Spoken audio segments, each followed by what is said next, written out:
สวัสดีครับนะวันนี้ผมมาออกหมายนะครับเป็นหมายแม่น้ำนะทีนี้ปัญหาของทีนี้คือผมลืมเอากระดิ่งมานะครับต้องนั่งเฝ้าคันนะ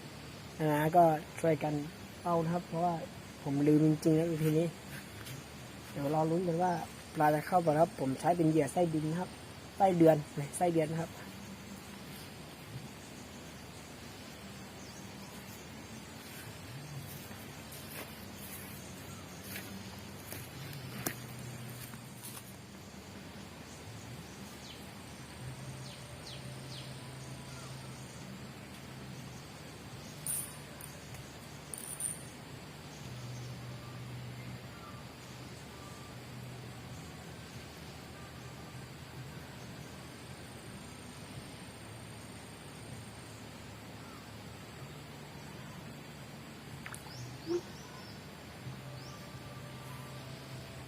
ตัวแรกหลุดไปแล้วนะ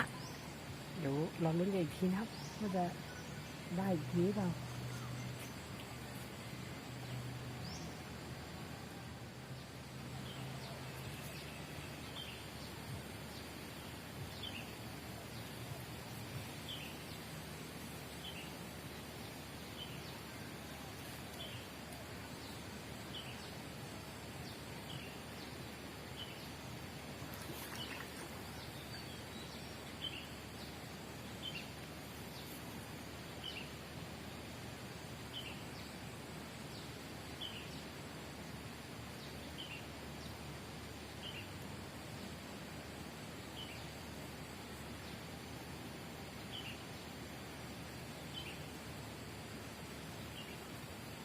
แต่แล้วครับนะตัวแรกครับนี่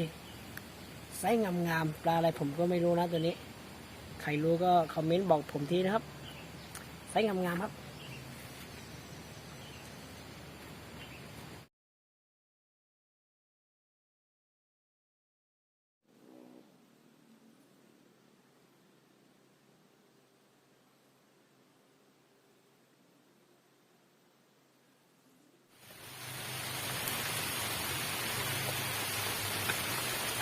ฝนตกแล้วนะเก็บกล้องก่อนครับผมไม่ได้เอาล่มมานะครับ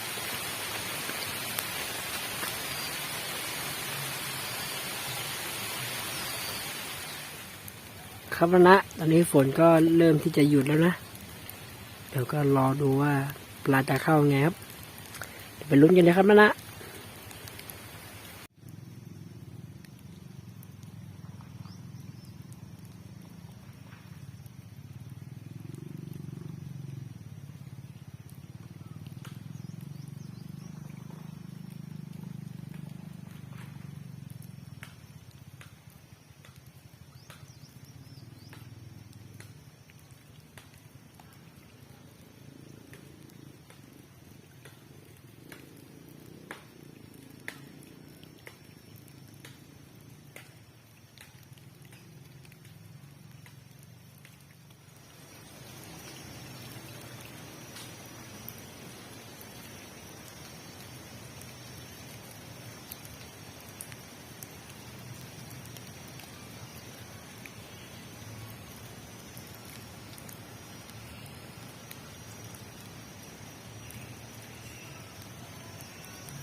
นี่ครับนะตัวที่สองของวันนี้นะครับไซส์งามๆ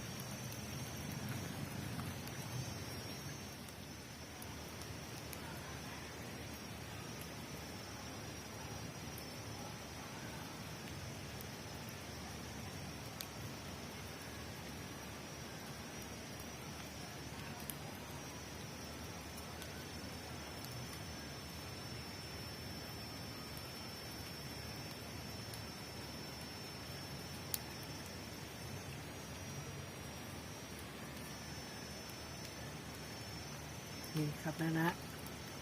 แต้มไซส์งามๆนะตัวนี้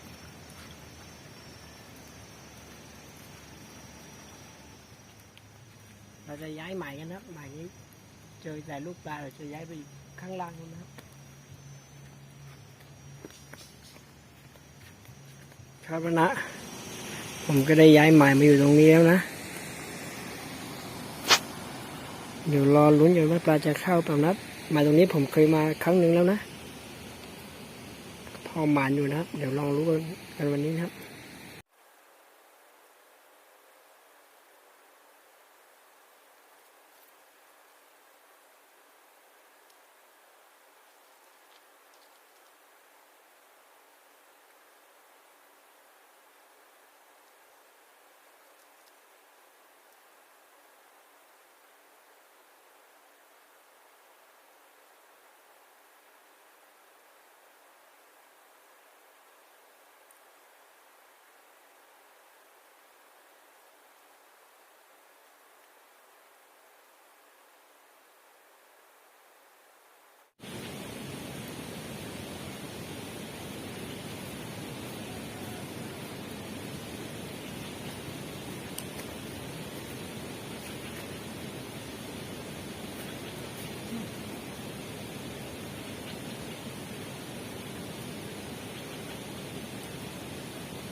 ว่า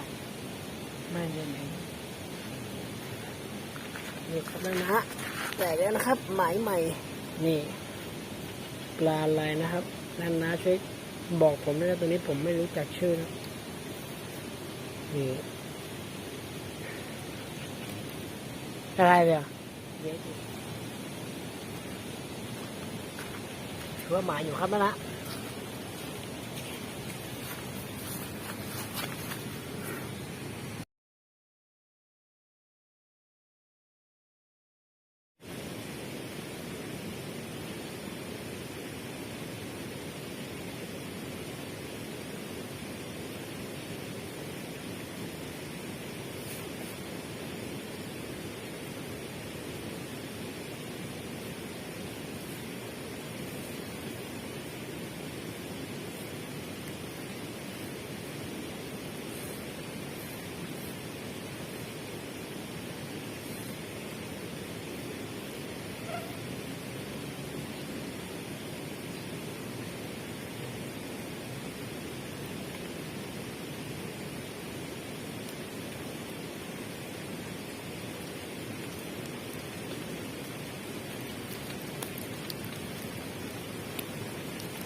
ฝนตกแล้วนะครับนะ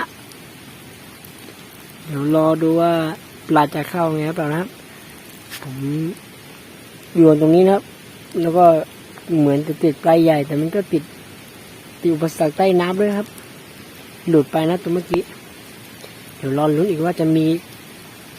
มาเข้ามาให้เราได้ดูกันเปล่านะเดี๋ยวต้องหลบฝนกันนะครับเพราะผมลืมเอาร่มมานะครับนี่ครับแล้วนะบรรยากาศหมายของวันนี้นะครับฝนตกปลาก็ถือว่ากินดีอยู่นะครับไหมสวยๆไหมงามๆเลยครับ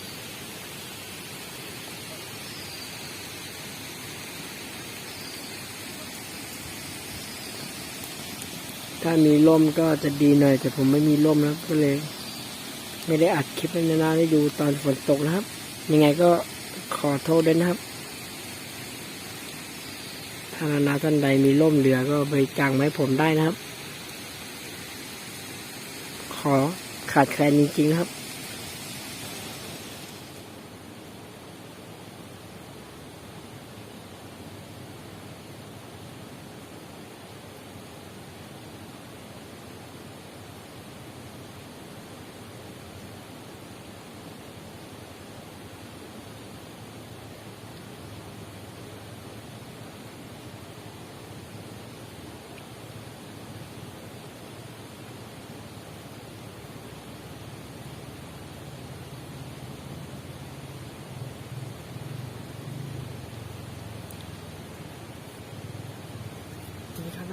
ได้อีกตัวแล้วนะครับไซส์งามๆครับตัวนี้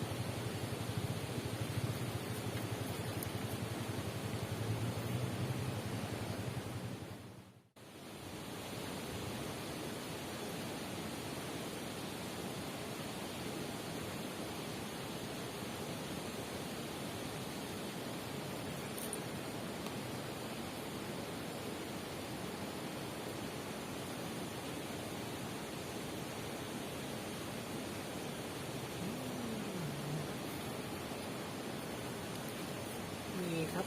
อีกแก้มนึงครับไซส์งามๆครับไซส์งามๆ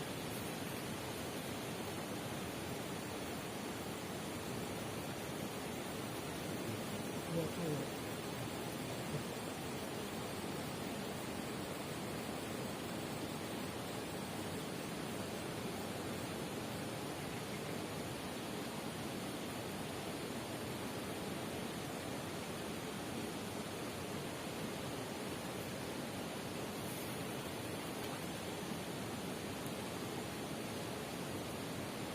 จะเป็นอย่างนี้ครับ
แต่นะครับนะแก้มนึงนะครับไซส์งาม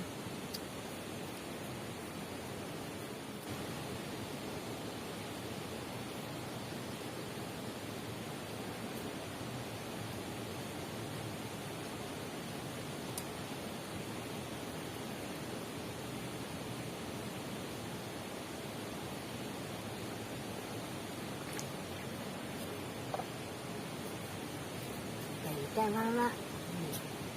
ไซส์งามๆครับผม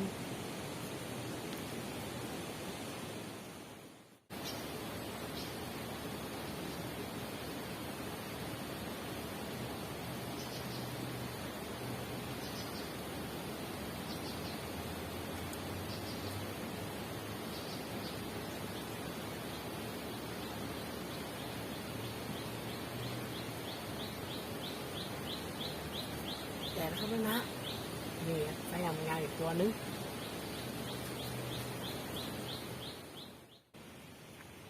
ครับนะก็ถึงเวลาของเราแล้วนะครับก็กลับบ้านกันนะครับไว้พีหน้าเจอกันใหม่เดี๋ยวผมจะมาซ้ำหมายตรงนี้อีกทีเดี๋ยวจะเปลี่ยนฝั่งไปอยู่ฝั่งนู้นตกนะครับ